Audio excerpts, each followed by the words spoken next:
영어와 경제의 시너지 효과를 드리는 금융 스토리텔러 이콘 잉글리시입니다. 혹시 미국 주식에 투자하시는 분들이나 투자에 입문해 보시려는 분들 계신가요?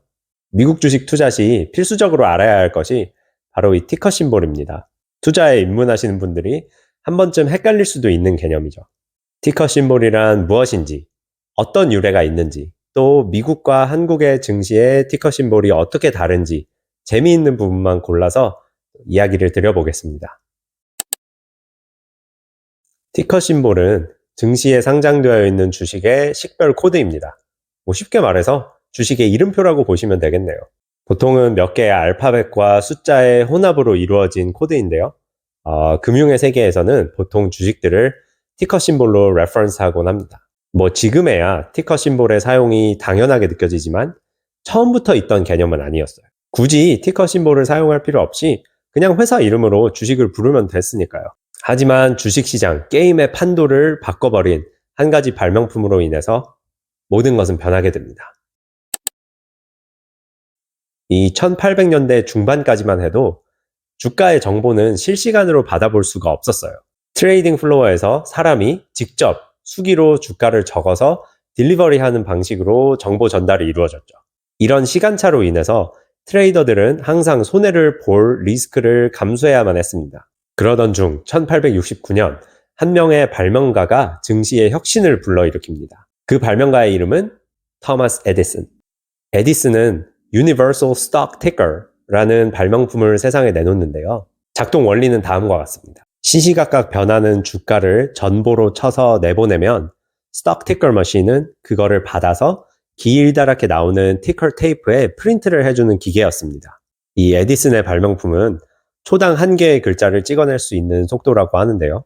하루 중에 증시가 열려있는 시간 동안 상당히 긴 길이의 티커 테이프가 출력되었겠죠? 이 주가를 받아보는 입장에서는 이 기계나 티커 테이프나 다 돈이 들어가는 것들이었고, 또 정보의 시간차를 최대한 줄이기 위해서는 메시지를 최대한 짧게 압축해야 할 필요성이 있었습니다. 이게 바로 티커 심볼이 탄생하게 된 배경이죠.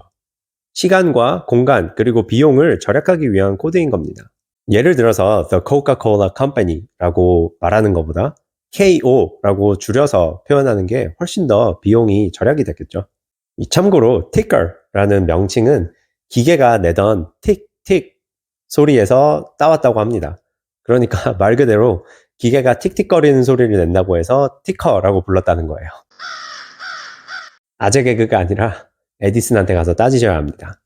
시대를 거치면서 전보에서 전화 그리고 온라인으로 트레이딩 플랫폼이 계속해서 옮겨왔지만 티커 심볼은 그 편리성으로 인해서 금융의 세계에 계속 살아남게 된 거죠.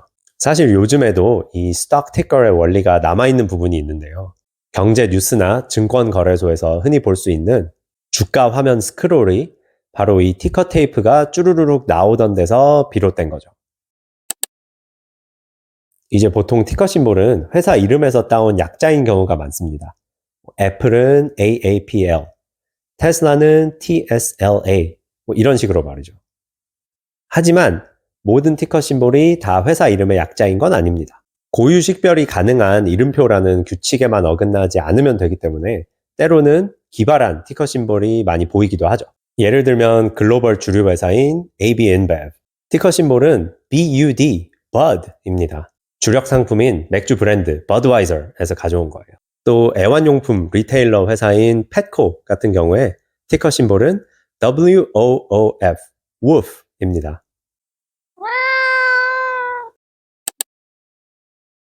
여기서 잠시 샛길로 새서 다른 이야기를 한번 꺼내보겠습니다.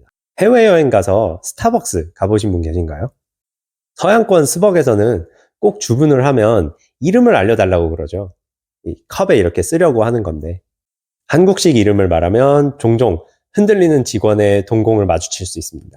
스펠링을 물어보지만 어차피 스펠링 틀릴 게 뻔하고 시간만 오래 걸리죠. 그래서 저는 이제 아무거나 랜덤한 영어 이름을 그냥 던져줍니다.